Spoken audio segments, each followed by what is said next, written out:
Most of the conversations I have with people who are stuck in miserable jobs center on what that person is experiencing and what they fear might happen next. We zero in on questions of identity, purpose, and a better way to live. It can take a while before we get to how their misery shows up at home. If you're in this situation, this episode will explore a different perspective as you contemplate your next move. Unless you're a remote working hermit on a mountaintop, your work life affects other people around you. Let's talk about them. This is Burn the Map. If you've spent decades in corporate and you're ready to build something of your own, this is for you.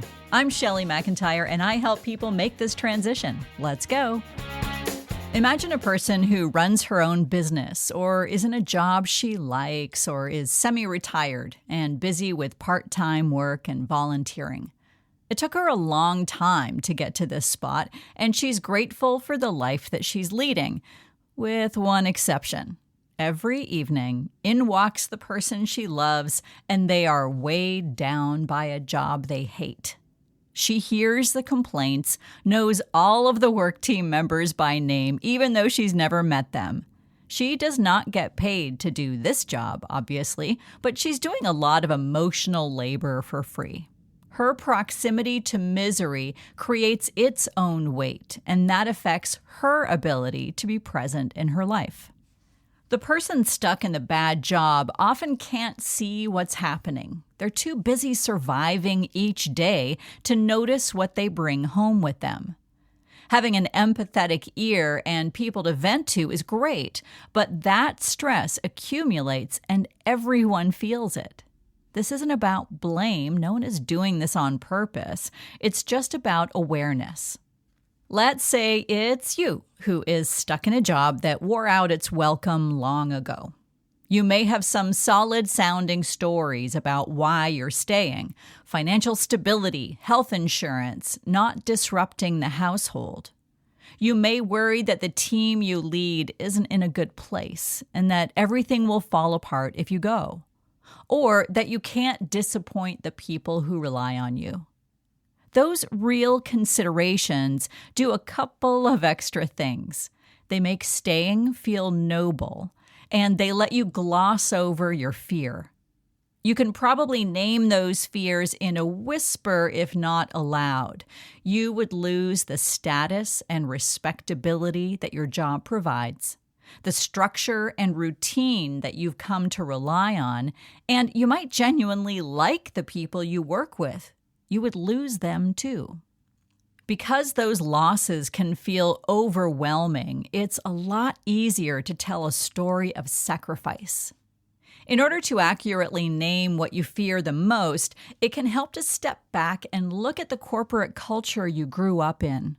If you're a Gen Xer like me, we spent our entire careers being told that loyalty was job one. That if we put in the long hours and were good soldiers for the company, we would be rewarded. You might look back at your career progression and think, check, I was rewarded. It did all work out. So why would you start believing something different now? It takes only a brief glance at news headlines to see how corporations view loyalty as the recipients, not the providers. Loyalty only ever flowed one way, from employee to employer. Understanding that now can feel like a deep betrayal, which is yet another loss. So you're up against a lot of cultural conditioning and loss avoidance. Your resistance is understandable, especially if you haven't focused on figuring out what you might do after you leave. You could be spending a lot of time mulling and fretting over your decision. Are you also having actual conversations about it with friends and family? Or are they mostly hearing about the terrible choices your manager is making and how the company keeps trimming your benefits? If so, you could be using the people closest to you as a pressure release valve for your accumulated unhappiness. It's the difference between burden sharing and burden dumping. Burden sharing is healthy and requires your vulnerability. Here's what's going on. Here's what I'm afraid of and where I need your help. Burden dumping is what happens when none of that is said explicitly, but the energy comes out anyway, in irritability or withdrawal. If you've ever spent time around an unpredictable person, you know what that level of vigilance feels like. A sharpening of nerve endings, of feeling more skittish, of being exhausted for no apparent reason.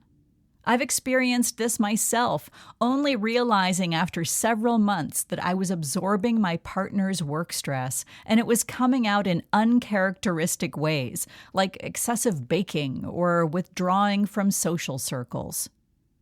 What helped was both of us starting to name the fears, to normalize them. When we say it out loud, we take away some of its power to control us. Only then could we consider what life and work might look like after that job is over. If one of your goals is to authentically protect the people you love, staying in that job might be working against that goal. You may be spending time wishing the old version of the company would come back, the one where you were all in it together, cranking on fun work and learning a lot. Knowing what is possible to feel makes it easy to ignore what is actually happening right now. The present-day version of you is bearing a cost, and you may be sharing that cost with others. It can be scary to make a plan or even have that initial conversation about what is below your resistance to change. But that's actually the protective move for yourself and the people you love. The protection that comes from staying is partly financial and partly an illusion. You are not in control of employment for a company that you do not own. Staying while miserable primarily benefits the company, the same company you've been complaining about for a long time. If you aren't ready to name and address the deeper fears that come with leaving the job, start here. Ask your partner, close friends, or other family members how your job affects them. Is that something they signed up for? What is it making them do, say, or feel that they would prefer not to? Sometimes we need to see ourselves reflected in others to believe that something is true.